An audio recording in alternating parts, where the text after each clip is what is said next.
Hey, you guys. You are listening to the Oh Crap Potty Training podcast. I am your host, Jamie Glowacki. I am the author of Oh Crap Potty Training and Oh Crap, I Have a Toddler. So today I want to go through the 10 reasons to not reward potty training.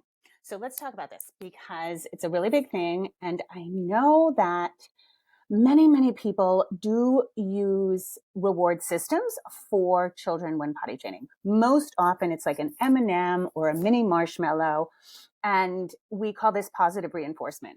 But what we really need to do is we kind of have to back up the time clock for parenting and look at what positive reinforcement means. So positive reinforcement isn't giving something for doing something. Positive reinforcement is focusing on the positive as opposed to the negative. So, for example, when I was a kid, if you got home with a report card and you had one C, but all the rest A's, nobody talked about the A's. Everybody just harped on the C, right? They were like, nope, you're terrible. You're a terrible person. You got a C in gym. So, and I did. So that is negative reinforcement, right? Like they just harped on our negative. So we never had a sense of like positive. So then the parenting pendulum started to, I want to say it started to swing in like the late 70s, early 80s, where all of a sudden we were talking about positive reinforcement. So yes, we want to actively seek out the positive things that our kids are doing. But that doesn't mean give them a prize. That doesn't mean reward them. And it certainly doesn't mean bribery. So it often gets confused in potty training because people are, well, I do want to positively reinforce. And I'm like, yeah, but not with candy. So let's go through my 10 reasons not to reward potty training. And I am extremely aware that a lot of people do use rewards to potty train. I also know for a fact that what you don't see are the disasters. I do because it's my job. You don't see when kids end up in family therapy, like rewards can go sideways so fast and they almost always have to amp up, right? Like, are you ever just happy with like one little thing? No, it kind of has to ramp up as time goes on. And so again, we're running into like candy, we're running into candy in the morning, but let me get to my list before I digress. So number one, the reason I don't like to reward with potty training is it is normal expected behavior. And yes, I understand this whole principle of positive reinforcement. I don't think normal expected behavior should be rewarded. Yeah. I don't think we reward our kids for sleeping through the night or learning how to walk or learning how to tie shoes.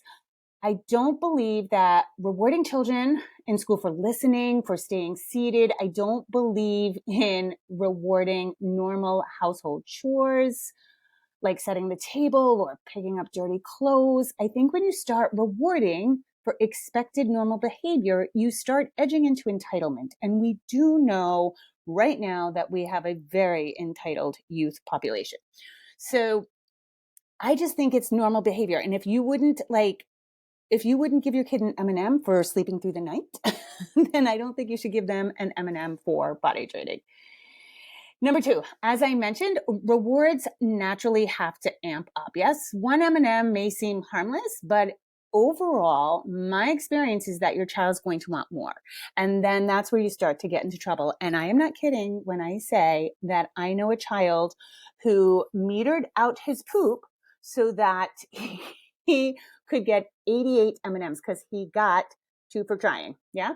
And so he could meter out these nugget poops and it was hilarious. So our kids aren't stupid. They're going to figure out how to game the system very, very quickly. But I'll get back to that in 1 second. Number 3, it like just smacks of dog training. Like, here, do your duty and here's your treat. I don't like that. And which is very interesting because, as you guys know, I have a dog. Most dog trainers do not use treats for potty training their dogs. So the idea of like, here, you did a thing I wanted you to do and you give them a treat. I just don't like that. Number 4, power struggles. Again, as parents, we often do get locked into power struggles every now and again. Do you really want to add candy to that mix. And again, I have seen, when people come to me as clients, they come to me with full-blown disasters. And very often it's become about the reward system. We're not even potty training anymore. It's just about the reward system and how kind of sideways that has gone.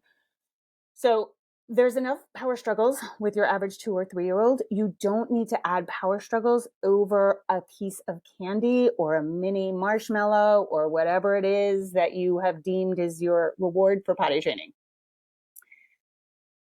Number 5, good morning. Hey, good morning. Are we really giving our kids candy in the morning just because they put a pee or a poop in the toilet? I do not think so, but that might just be my opinion. Number 6, it actually is kind of lame. Yeah. If you're using candy or a sticker, it's lame. It's a lame reward for doing something that is autonomous and that feels really good, right? Like the reward of a big poop should just be the big poop. It should be how satisfying it looks in the toilet, right? Maybe how satisfying the smell is, but it's a really dumb reward for something so awesome, which is your child gaining autonomy over their body. Number 7, let's look at sticker charts because a lot of people don't want to do candy, which is fine. So then they do the sticker chart.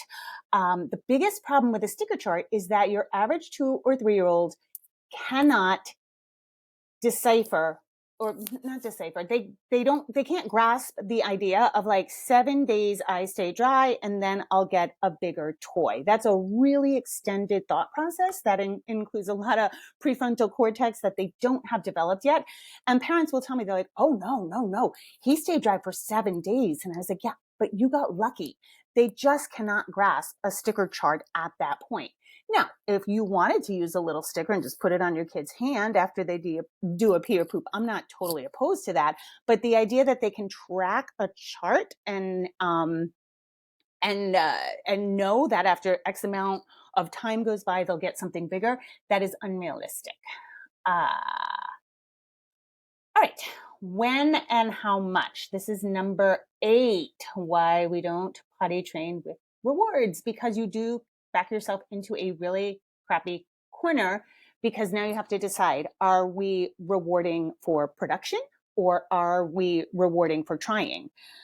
Which it sounds great to reward for trying, except if your child learns how to game the system and they try all day long and you're sitting there with like Dum-Dums and M&Ms and you're like, oh my God, my kid is never getting off the toilet. So again, I'm not here to say you can't do this. These are my reasons why I wouldn't and the disasters I see. But if you are thinking, okay, well, screw Jamie, I'm going to do it the way I want to do, and I'm going to do some rewards, just make sure that you plan it out. And is it going to be because they tried, or is it going to be for production? And I think that is very important.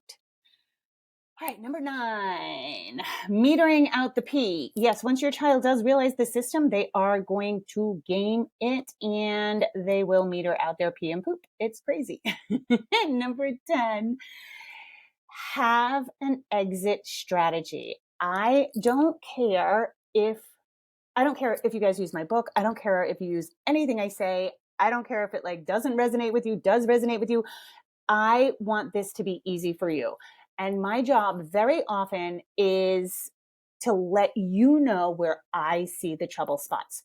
So a lot of times, I'll post something on social media and people be like, well, I did this with my kid. And I'm like, yeah, that's awesome for you and your 2 kids who live under your parenting roof. I have the dubious luxury of working with thousands of kids. And so I see trends and I see things that I just feel like I have to warn you guys. Again, we've gone through this a lot on this podcast, right? I actually don't care when you potty train your kid. I don't care if it's 16 months. I don't care if it's 16 years old. My job is to tell you where I see the most sticky situations. And that's what happens after 3.5, right? And so again, with the rewards, I know your neighbor probably did it. I know your cousin probably did it. I know it's very tempting because it feels like, oh, this is great. He does this and I do that. And it can feel like a kind of clean transaction. But I'm just here to tell you that the disasters, when they hit, are devastating. So that's where I come out and I say, like, okay, I have to warn you guys, because for most people, it doesn't happen like that. But when it does happen, it is so bad. Again, I've had families that have had to go into family therapy. It just becomes about the reward, and then it just gets so sticky. So I just think that you guys shouldn't use rewards. Again, you can do whatever you want. Just trying to warn you. All right. As always, I appreciate you guys, and thanks for listening.